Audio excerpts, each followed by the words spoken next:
how to change shop name in Google Map. Hi everyone, welcome back to our channel. In this episode, I'm going to walk you through the steps on how you can change your shop name in Google Map.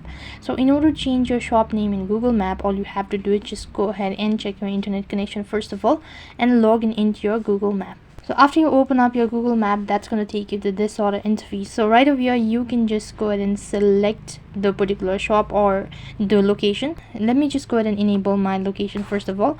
And once you've enabled the following app, once you've done that, you need to swipe towards your left hand side, and then you'll be able to find an option as edit.